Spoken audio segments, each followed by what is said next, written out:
Engineering ವಿವಿಧ ವೃತ್ತಿಪರ ವಿದ್ಯಾರ್ಥಿಗಳಿಗೆ ಶಾಕ್, ಫೀಸ್ ಹೈಕ್ ಮಾಡಿ ವಿದ್ಯಾರ್ಥಿಗಳಿಗೆ ಶಾಕ್ ಕೊಟ್ಟಂತ ಸರ್ಕಾರ.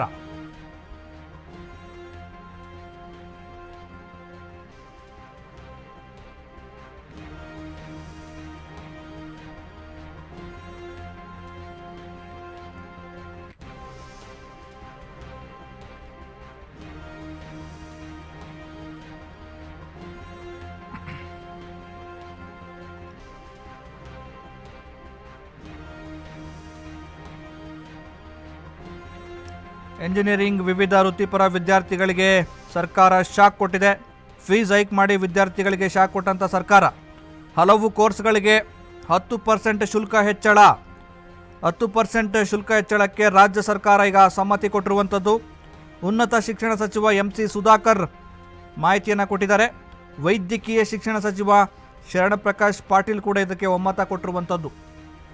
ವಿವಿಧ ವೃತ್ತಿಪರ ಕೋರ್ಸ್ಗಳಿಗೆ ಫೀಸನ್ನು ಹೆಚ್ಚಳ ಮಾಡಬೇಡಿ ಅಂತೇಳಿ ಈಗಾಗಲೇ ಎಲ್ಲ ಕಡೆ ಆಕ್ರೋಶ ವ್ಯಕ್ತ ಆಗಿತ್ತು, ಮನವಿ ಕೂಡ ಮಾಡಲಾಗಿತ್ತು, ನಾವು ಕೂಡ ಚರ್ಚೆ ಮಾಡಿದ್ವಿ.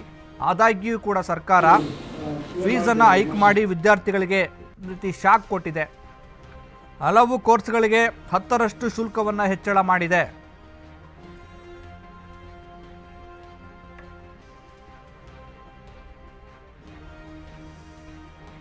ಉನ್ನತ ಶಿಕ್ಷಣ ಪಡೆದಿರುವಂತಹ ವಿದ್ಯಾರ್ಥಿಗಳಿಗೆ ಇದೊಂದು ರೀತಿ ಬರೆ. Myself and Dr. we had a discussion with the Honorable CM. So we told them these are the things, and we do understand about the 7th Pay Commission and all the issues which are right in front of us. So CM said 15% was just I will talk to them, and last time we gave 7%. And earlier this was the thing. And then CM said, okay, at least you request them to make it 10% and for this year. Then we will see, and then we will close it. CM told me, and Dr. Sharaprakash also, both of us were there. So I request you to please kindly agree for 10% of hike.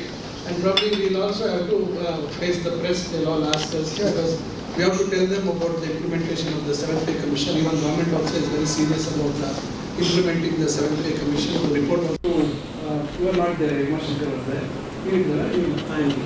So they were kind enough and they agreed for 7%. ಈ ಕುರಿತು ಹೆಚ್ಚಿನ details ಅನ್ನು ನಮ್ಮ ಪ್ರತಿನಿಧಿ ವಿನೋದ್ ಕೊಡ್ತಾರೆ.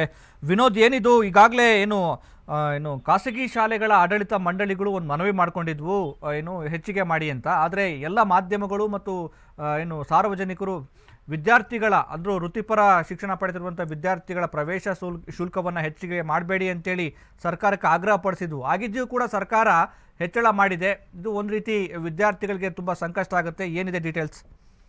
ಹೌದು ಸುರೇಶ್, ಏನಂದ್ರೆ ಈಗಾಗಲೇ ವೃತ್ತಿಪರ ಕೋರ್ಸ್ಗಳ ಒಂದು 10% ಫೀಸ್ ಏರಿಕೆ ಮಾಡಲು ಈಗಾಗಲೇ ನಿನ್ನೆ ಉನ್ನತ ಶಿಕ್ಷಣ ಸಚಿವ ಡಾಕ್ಟರ್ MC ಸುಧಾಕರ್ ಮತ್ತು ವೈದ್ಯಕೀಯ ಶಿಕ್ಷಣ ಸಚಿವ ಇವರ ನೇತೃತ್ವದಲ್ಲಿ ಒಂದು ಉನ್ನತ ಮಟ್ಟದ ಸಭೆ ಆಗುತ್ತೆ. ಆ ಸಭೆಯಲ್ಲಿ ಈ ಒಂದು 10% ಎಲ್ಲ ವೃತ್ತಿಪರ ಕೋರ್ಸ್ಗಳ ಒಂದು ಅಂದ್ರೆ ಏನು ಶುಲ್ಕ ಬರುತ್ತೆ ಅದನ್ನ ಏರಿಕೆ ಮಾಡ್ಬೇಕಂತ ನಿರ್ಧಾರ ಆಗುತ್ತೆ. ಸೊ ಹೀಗಾಗಿ ಕೆಲವಷ್ಟು ಕಾಲ ಆಗ್ಬೇಕು ಅಂದ್ಬಿಟ್ಟು ತುಂಬಾ ಹಿಂದಿಂದಾನೇ ಕೆಲಸಗಳು ಆಗ್ತಾ ಇತ್ತು. ಆದ್ರೆ ಏನಂದ್ರೆ ಸ್ವಲ್ಪ ಆಕ್ರೋಶಗಳು ಬಂತು, ಸಾರ್ವಜನಿಕ ವಲಯದಲ್ಲಿ ಎಷ್ಟೋ ಆಕ್ರೋಶಗಳು ಬಂದ ನಂತರ ತದನಂತರ ಈ ವಿಚಾರವನ್ನು ಉನ್ನತ ಶಿಕ್ಷಣ ಇಲಾಖೆ ಆಗಿರಲಿ ರಾಜ್ಯ ಸರ್ಕಾರ ಆಗಲಿ ಕೈ ಬಿಟ್ಟಿತ್ತು.